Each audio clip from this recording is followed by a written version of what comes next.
आते हैं geometric mean क्या होगा। ज्योमेट्रिक मीन्स के बारे में थोड़ा सा समझते हैं कि अगर हमारे पास कोई दो पॉजिटिव नंबर्स हैं ए और बी, हमारे पास कोई दो पॉजिटिव नंबर्स हैं ए और बी, ठीक है, देन जी उसका क्या है, ज्योमेट्रिक प्रोग्रेशन है, तो जी को बीच में ला दे रहा हूँ, तो जी किसके इक्वल हो जाएगा, इन दोनों के प्रोडक्ट के रूट के इक्वल होगा। यही आपके पास क्या होगा, ज्योमेट्रिक मीन होगा, ठीक है। G is equal to A B या G square is equal to under root, यहाँ पर इसको ये लिख सकते हो या ये भी लिख सकते हो कि G square is equal to A B या G is equal to under root A B बोलो, ठीक है, बात समझ में आ रही है। चलो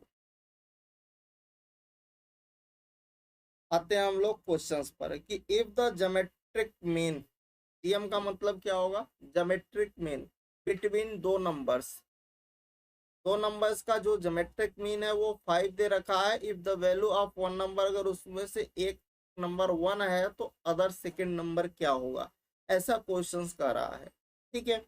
यहाँ पर देखो हम लोग जानते हैं कि जो जीएम होता है, ज्योमेट्रिक मीन होता है, वो अंडर रूट में ए बी के इक्वल आता है।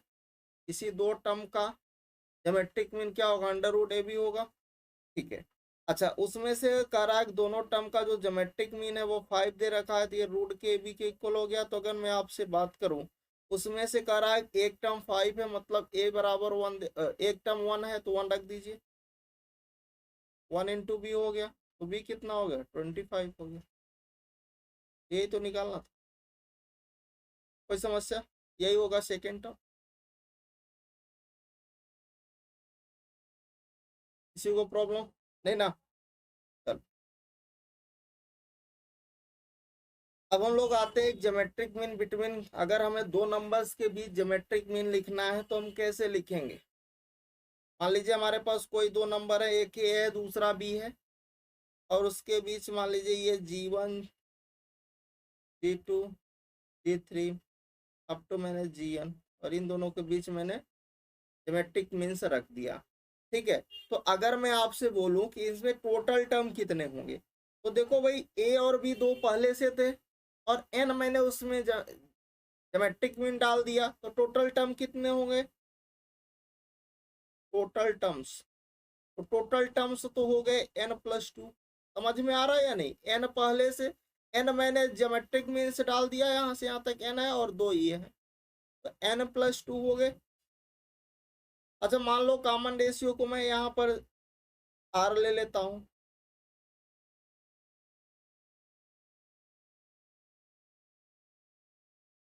कॉमन रेशियो को अपन r ले लेते हैं। अच्छा इसका लास्ट टर्म क्या होने वाला, तो लास्ट टर्म तो b ही होगा, लास्ट टर्म क्या होने वाला है, b होने वाला। b मतलब क्या होगा, लास्ट टर्म क्या होगा, क्योंकि टोटल n+2 टर्म है, तो ये क्या होगा, n+2 एथ टर्म होगा, यही तो होगा। अच्छा ये b बराबर है, और यहाँ पर nth टर्म का फार्मूला अगर मैं बोलूँ तो Tn इज इक्वल टू क्या होता है, ए आर की पावर n-1। यहाँ पर क्या है, इन केस में यहाँ पर n+2 टर्म्स हैं, तो क्या होगा, ए आर की पावर n+2-1। यहाँ पर क्या आने वाला, ए आर की पावर n+1 आने वाला। यहाँ पर क्या होगा, ए आर की पावर n+2-1 करोगे, तो b by a is equal to यहाँ पर क्या होगा, आर की पावर n+1। अगर मैं कॉमन रेशियो बात करूं, कॉमन रेशियो क्या होने वाला है, तो b बाई ए की होल पावर 1/n+1। यहाँ से आपको कॉमन रेशियो मिल गया। अच्छा अगर कॉमन रेशियो मिल गया, तो अगर इन जनरल आप देखो तो हम लोग जीपी कैसे लिखते हैं, A R square A R cube, इस तरह से लिखते हैं। ये आपके पास क्या होगा, अगर ये ए फर्स्ट टर्म है तो ये सेकेंड टर्म तो होगी, सेकेंड टर्म होगी, तो जीपी अगर हम लोग लिखते हैं तो ऐसा ही तो लिखते हैं, A R square A R cube, अब तो इस तरह से हम लोग लिखते हैं। तो सेकेंड टर्म अगर ये G1 इज इक्वल टू ये सेकेंड टर्म है ए आर, तो आर तो हमारे पास पता है, फर्स्ट टर्म भी पता है ए है। अब मैं लिख सकता हूँ ना कि b बाई ए की पावर 1/n+1। अगर मैं G2 टर्म की बात करूँ कि G2 क्या लिखूंगा, अपन बोलोगे वो ए आर स्क्वायर के इक्वल होगा, ए तो पहले से पता है, ये b बाई ए हो गया और 2/n+1 हो गया। इन जनरल अगर मैं आपसे बोलूं कि मेरे को ये बताओ कि जीके में कैसे लिखूं? अपन बोलोगे अगर सर जीके लिखना है तो क्या होगा, ए आर की पावर, अगर मैं G2 लिख रहा हूं ए आर स्क्वायर, अगर मैं जीके लिख रहा हूं तो ए आर के होगा। सही है। आर की वैल्यू पता है, क्या है पता, बी बाई ए की पावर 1/n + 1 है तो के मल्टीप्लाई में तो के अपान में n+1 हो जाएगा। यहाँ पर फॉर ऑल के आपका क्या होगा, natural number 1 2 3 up to n तक हो सकता है। सही है। अच्छा ये इन जनरल मैंने लिख दिया,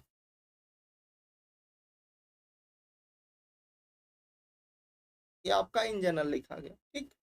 अगला अगर हम लोग बात करें कि अगर मान लो सर मैं ऐसा कर देता हूं कि अगर मैं के को 1 कंसीडर कर लूं और n को 1 कंसीडर कर लूं तो मेरे को क्या मिलने वाला है, जरा यहाँ पर हम लोग चेक करते हैं कि हमें क्या मिलने वाला है। अगर आप यहाँ पर रखो के को 1 रख रहे हो तो ये जीवन हो जाएगा, यहाँ के को 1 रख रहे हो, n को 1 रख रहे हो, देखो ये a है, ये b बाई ए है, ये 1 है और ये 2 है ना। अब देखो इसको अगर आप देखो, ये a है, ये आपके पास क्या हो जाएगा, रूट का b अपान में रूट का है, इससे इसको कट करोगे तो ये रूट का, इसको मिलाओगे तो ये ऐसा बनेगा। मतलब आपको वही मिल गया ना, जीपी मिल गई, आपको जीपी मिल गया ना। इसी तरह से आप वही फर्स्ट वाला टर्म, तो यहाँ से आपका क्या हो गया, चेक हो गया कि हमने जो कॉन्सेप्ट बताया वो सही है। तो यहाँ पर हम इस तरह से उसको हम लोग देखेंगे। ठीक है, अगर हमारे पास दो टर्म के बीच हम इन n GP n geometric means को अगर डाल देते हैं तो हम उसको कैसे यहाँ पर निकालेंगे, विजुलाइज कैसे करें। ठीक है, अब हम लोग कुछ नोट्स पॉइंट देख लेते हैं कि the product of n geometric mean, अगर मैं बात करूं ए और बी के बीच एन ज्योमेट्रिक मीन्स को अगर मैं डाल देता हूं, ए और बी हमारे पास है, इसके बीच मैंने n geometric mean G1 G2 G3 up to Gn को मैंने डाल दिया इन दोनों टर्म के बीच, और आपसे पूछा जाए a and b is equal to किसके इक्वल होगा, nth power of geometric mean of a and b. अगर मैं ये जो n ज्योमेट्रिक मीन्स को मैंने उस ए और बी के अंदर डाला है, उन सारे का प्रोडक्ट किसके इक्वल होगा, ए बी की पावर n/2 के। ये मैंने वहां बताया था कि अगर आपके पास जीपी का फर्स्ट टर्म पता हो, लास्ट टर्म पता हो, तो हमने वहां पर बताया था कि सारे टर्म का जो सम होगा, प्रोडक्ट जो मैंने बताया था वो क्या होगा, ए एल की पावर n/2, वही यहाँ पर है, first term last term, term कितने हैं, n है, तो यहाँ पर क्या होगा, ए बी की पावर n/2, और यहाँ पर देखो जो g होता है वो √ab होता, सही है। तो अगर यहाँ पर आप लिखोगे तो ये gn हो जाएगा, इसके स्थान पर ऐसा लिख सकते हो और यहाँ से ऐसा, सही है।